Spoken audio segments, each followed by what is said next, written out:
You are now watching On Point, a news and public affairs show from California State University, Northridge. Welcome to On Point.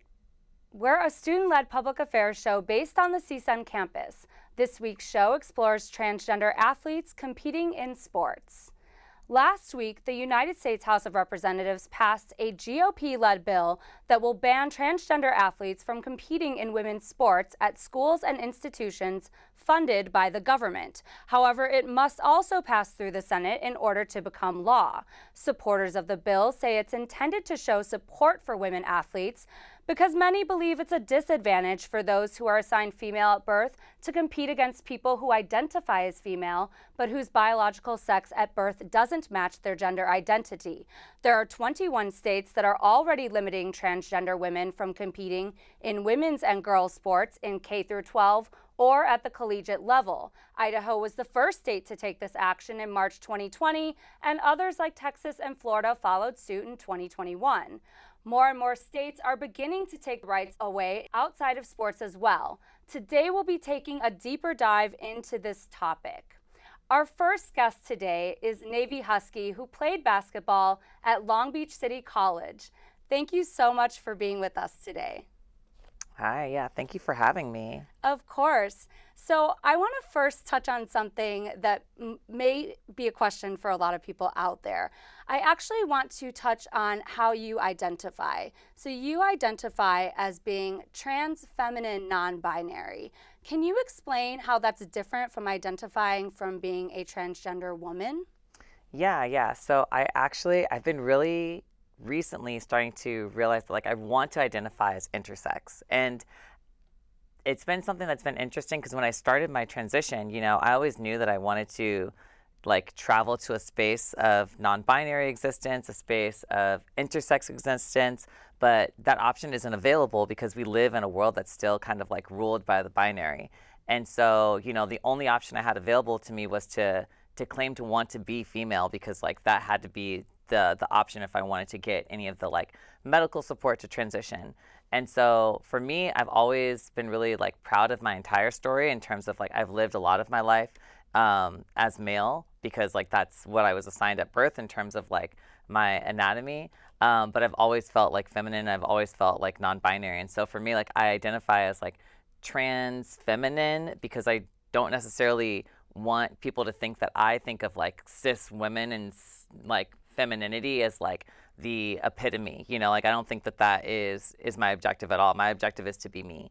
And me is non-binary. It's also feminine leaning, but it also is really rooted in intersex traditions and so that's kind of where I want to exist.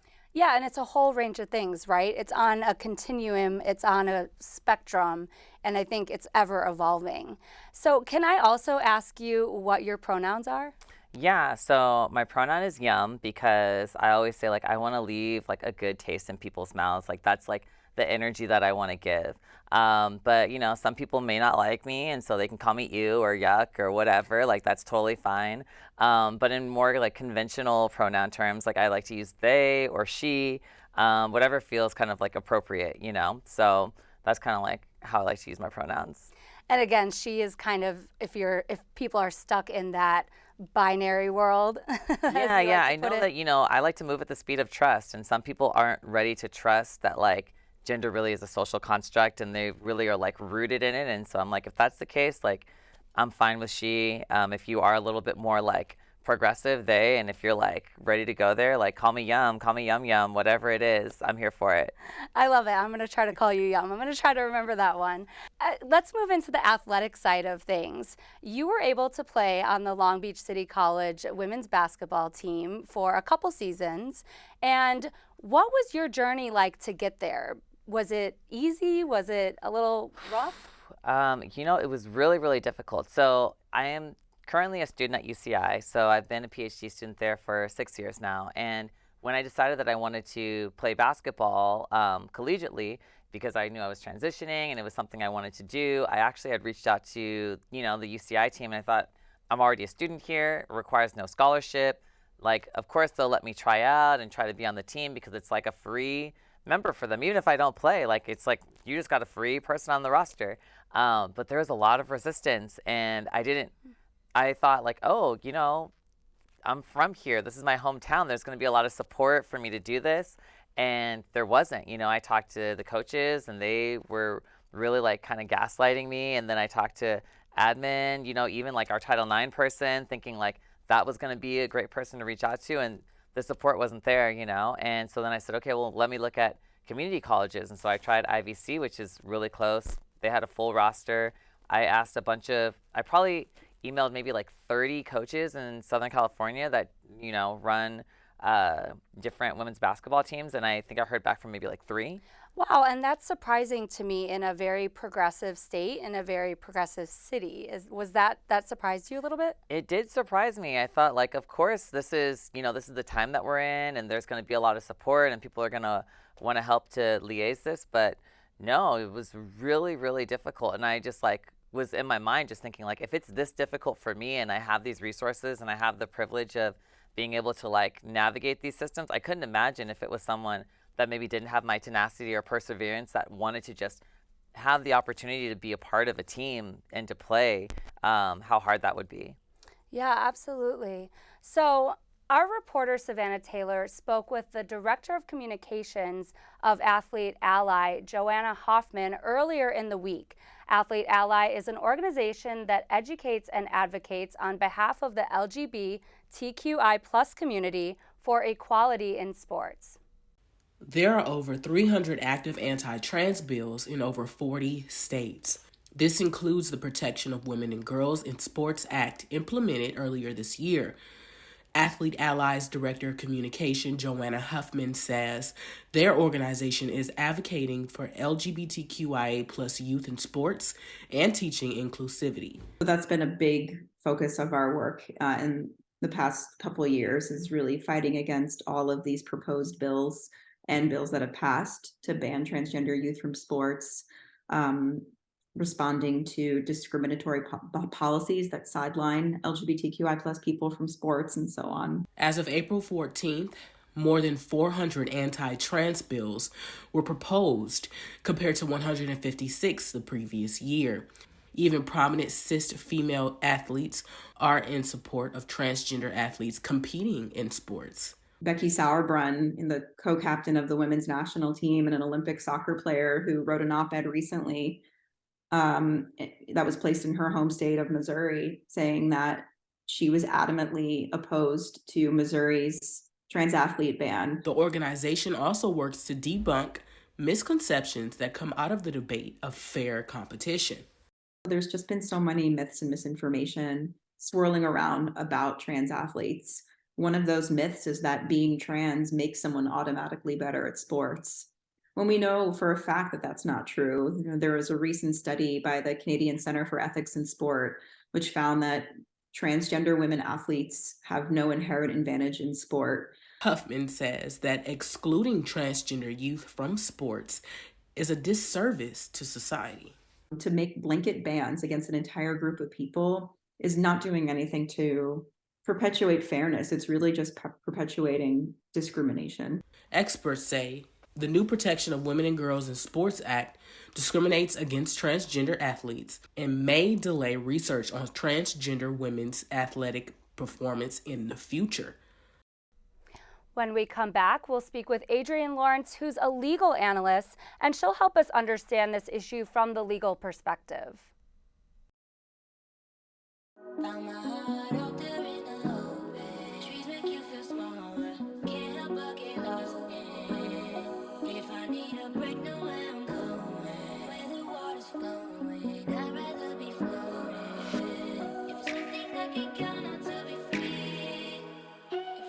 Feel the beat of nature at a park or forest near you.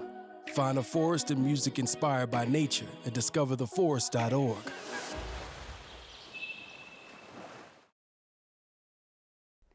Welcome back. Thank you for sticking with us. If you just joined, we're discussing the issue of transgender athletes competing in women's sports and transgender rights on today's episode of On Point. Earlier this week, I had the chance to speak with a legal analyst, Adrienne Lawrence, who you may recognize from either ESPN or the Young Turks. Even though we couldn't get her in the studio, we felt it was important to speak to her. Okay, so hello, Adrienne. I want to welcome you. And first off, I want to thank you for being here today with me and answering some of the questions that me and a lot of people have. Thanks so much for having me. I appreciate it. Yeah, so I want to start this conversation by asking a pretty basic thing that may be confusing to quite a few people. So, can you explain how some of these transgender bans on athletes are laws that don't violate Title IX? Because I think when people think of Title IX, they really think of, okay, this is, it prohibits sex-based discrimination and it's, supposed to help with gender equity. And I think it could be argued that these laws don't do that. Well, it would definitely seem that from looking at the face of these laws that are banning athletes who are transgender from competing in the sport with the teams that they also share an identified gender with. Because, as you noted, the purpose of Title IX is to create greater equity in sports, primarily because of the difference in sex. And as a result of that, what we're seeing is legislation being passed across the country that is trying to ban these trans athletes. And the reality here is that there are just such a small number of trans people as well as athletes. Trans people, less than 2% of the US population as adults. So when you even go down to see how many would possibly be athletes at the teen high school level, you're looking at such a small microcosm of our society. And then when you actually look at the people who are coming forward saying, hey, this is violating my Title IX rights, the question is, what rights of yours were actually violated? What opportunities were you not given to compete and to compete at an equitable level? Because what we're also seeing is those individuals who are trans and competing, very seldom are they winning, taking any opportunities away from people. In addition to that, the individuals who are not winning and are complaining about the presence of trans athletes are also usually placing very low on the list for competitors in terms of winning. So you do have to have kind of an analysis of what's going on, that fuller breadth of what is going on in our society. Are they truly looking at potential inequities in sports based on trans athletes, or are we looking largely to punish trans people and to hopefully make them fearful so that they no longer show up as they are in society? And I would definitely say it's more of the latter, which is completely and totally inhumane and disgusting.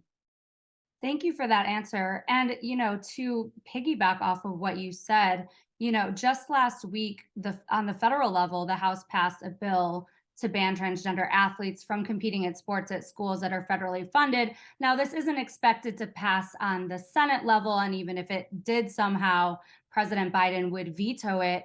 But one of the responses by some people that were opposing this in the government was that, to your point, how many transgender athletes are there really competing? And is this the thing that we should be focusing on in government and especially at the federal level right now? And so, to that point, is this possibly a preview? I'm assuming that maybe the House realized even if they passed this that it wouldn't go through, but is this a preview to what could be to come if the next presidential election there was a Republican elected or the Republicans took the majority in the House and the Senate? Yes, I definitely think this is a preview because right now individuals are hyper focused on the trans community, although it is extremely small, as I've noted. And the reason for that is largely hate. People want to be able to control the narrative. They want to continue to push this idea of cis het normativity, Christian bias. And it is showing up in the form of trying to eradicate the trans community. This is extremely dangerous and extremely disconcerting, especially because we know history tells us that this was largely what the Nazis did. This is where in which they started their campaign in terms of let's attack individuals who have a different gender, who are not playing this cis het norm game. And as a result of that, we see what the consequences are historically, but are we going to see it and its impact today and stop it before it becomes what we saw those years ago in Germany? The fact that you bring up Germany is interesting because another question I had for you has to do with, if you have any knowledge, I have not found this yet in my research, but if you have any knowledge of any of these states putting these types of bills as either initiatives on the ballot where voters could decide, or if any of these bills have gone through the referendum process. And if none have, why do you think that they haven't taken it to the voters? I would say that we're not seeing these get passed on to voters in terms of these prospective regulations of trans rights, for the same reason we're not seeing regulations for abortion rights necessarily get passed on to voters. Yes, we did see it in a small number of states, but largely we do see lawmakers going rogue, really reinforcing their kind of desire to bring us back to a more conservative 1950s time where individuals did not have civil rights, who did not meet a certain demographic. And so I think that's why it's not necessarily handed down to the people, in part because our society largely operates on disenfranchising the vote of the demographics who are more diverse. And as a result of that, the thought that the people would be able to participate directly in the lawmaking that goes on is not something that lawmakers, especially conservatives, want to allow. I think that gives us a little bit of perspective, and that's what we're looking to get from this conversation. So, moving on a little bit, earlier this month, the Department of Education proposed new regulations surrounding transgender athletes. And there seems to be pushback, both from transgender athletes and the transgender community, as well as more conservative lawmakers on this proposal. And it was, I believe, what was trying to be a happy medium with things and a balance, an attempt to be a little more balanced on this issue. And if passed, these rules would not allow schools to outright ban transgender athletes, but they would allow sex-based restrictions in certain ways. Direct quote would be substantially related to the achievement of an important educational objective, end quote. And then it also stated to minimize harms of transgender athletes that wouldn't be allowed to compete. So, first off, is this proposal a little vague in your opinion? And is this really striking a middle ground? Well, I would first say that there is no middle ground when it comes to acknowledging, recognizing the humanity of individuals in our society, whether they are trans or cishet, it does not matter. Individuals need to be recognized for who they are. And so a trans woman is a woman, a trans man is a man, a non-binary person is a person. And so as far as I'm concerned, what Biden put out was laughable. It was not representative of what we would expect in terms of progressive leadership. It is an attempt to walk down the center of the aisle and to navigate a happy medium. But again, there is no happy when it comes to trying to negotiate the human rights of individuals. And so as far as I'm concerned, it's not okay. And it's not going to operate or be beneficial. Trans women are women, trans men are men, non-binary people are people. That should have been the end of the discussion. And then are these types of laws that address transgender athletes, do you think that from an athletic standpoint, they're easier for people to get behind for some of these states? And if so, can these lead into some of these other laws that we're seeing being proposed that are against the transgender community, like banning gender affirming care for minors? Absolutely. I think this is very much a gateway. These bans on trans youth in sports, it's a gateway to other restrictions. I think you're spot on in part because, again, it's dehumanizing. It's suggesting that trans people are up to something that is reflective of an ulterior motive and that we need to be protected from them in some way. And so when we create that narrative in a lot of people's heads, then they're more likely to sign on for other restrictions for trans youth. And it's absolute and utter nonsense as far as I'm concerned, because again, your ability to compete has to do with your abilities, your skills, things are inherent within you, in addition to how hard you train and when you put in the work. And when your identity doesn't necessarily match with maybe the sex you were given, then you should be able to have your identity and hold steadfast to that and be who you are without not being able to participate in the same opportunities that other people of your gender can participate in. Adrienne, I thank you so much for your insight on this issue. I know that it's very controversial right now on a lot of different levels, and I really appreciate you breaking down some of the aspects when it comes to the legal part of what's going on with some of these laws in this country. So I want to thank you again for being with me today and having this conversation. Thank you. I appreciate it. We'll return shortly and we'll welcome back Navy Huskey to continue our conversation. You're watching CSUN On Point. Recently, the western U.S. has averaged more than 1,900 earthquakes and 3,800 significant wildfires each year. So chances are there will be more of both near here again. And between school, sports, and social lives, chances are you won't be with your kids when it happens. Will they know what to do? Ready.gov/kids has all the educational tools and information to make the conversation easy.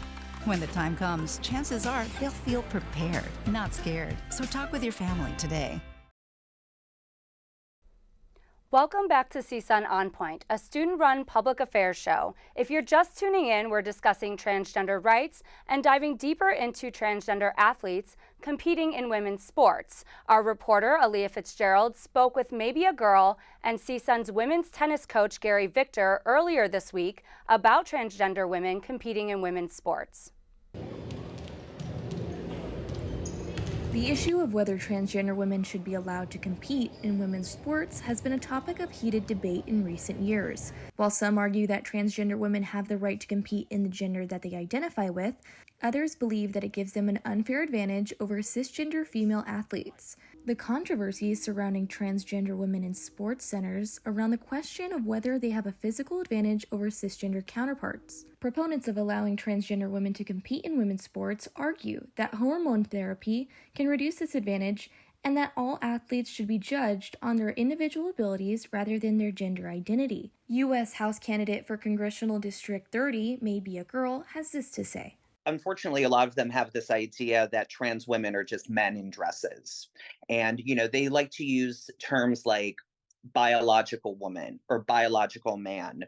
And what they fail to realize is that trans people who are on HRT, hormone replacement therapy, like that is actually a biological change within you.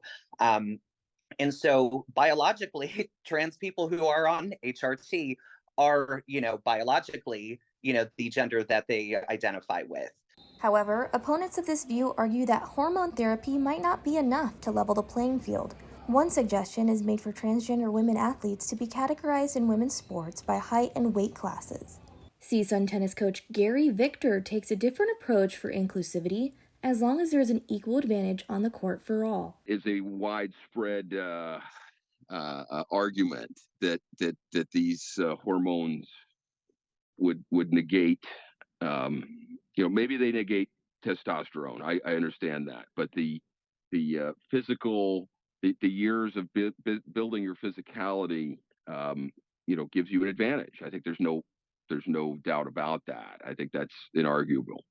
The House bill to ban trans athletes from women's sports still has to clear the Senate, and the White House said that Biden would veto it. In Northridge, this is Aaliyah Fitzgerald, CSUN On Point.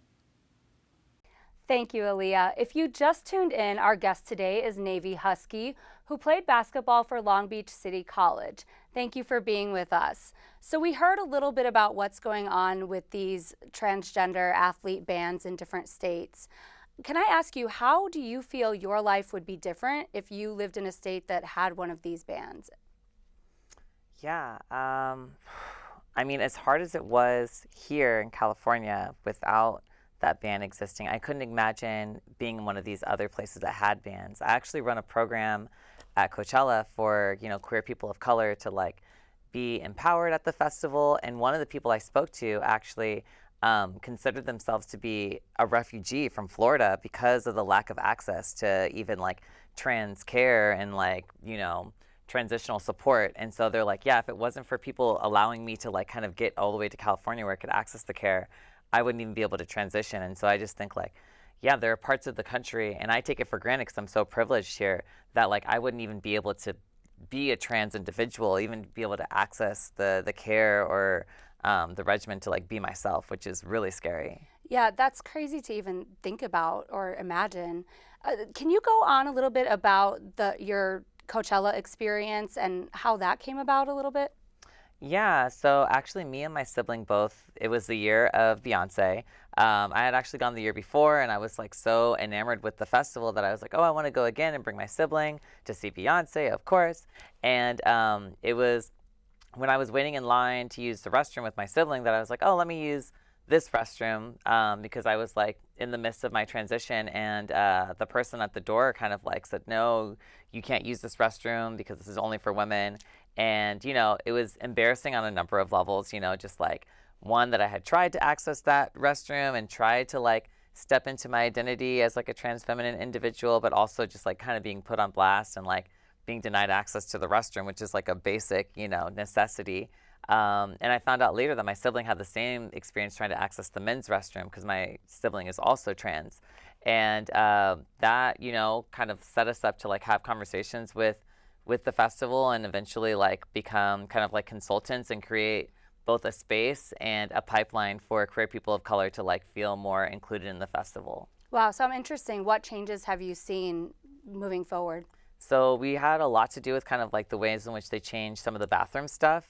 I think there have been changes that have happened just like our presence and having like a contingent of queer people of color that are kind of like making security and also just other people in the festival production side kind of like keyed into the implicit biases that they hold about like how they're determining who should have access and what access looks like and who's supposed to be where.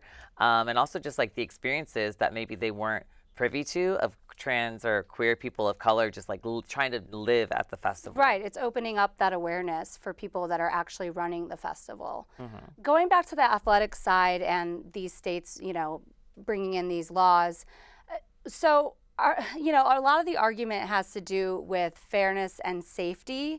It seems like these states are very worried about cis women being safe and it being fair. But on the other side of things, for transgender men competing in men's sport, we don't hear a lot about the concern for safety and fairness.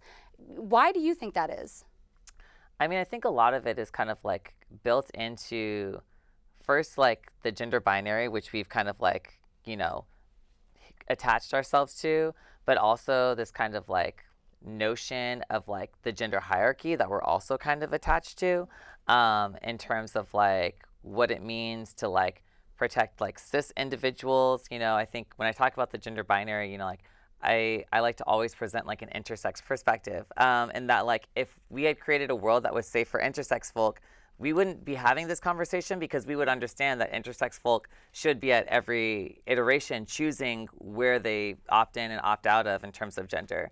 And so I think, when it comes to like trans men, like they're sometimes wanting to stay in the women's space, but like they're being forced out and sometimes being forced out of even like a career or an interest that they have because they like are no longer safe in the other spaces. Oh, thank you. I appreciate that, your insight on that. Thank you for watching On Point, and thank you to our guest, Navi Huskey, for being with us today. We hope that today's conversation was both informative and educational on an issue that's affecting many people throughout society. I'm Borek. Be sure to join us on our next episode of CSUN On Point next week.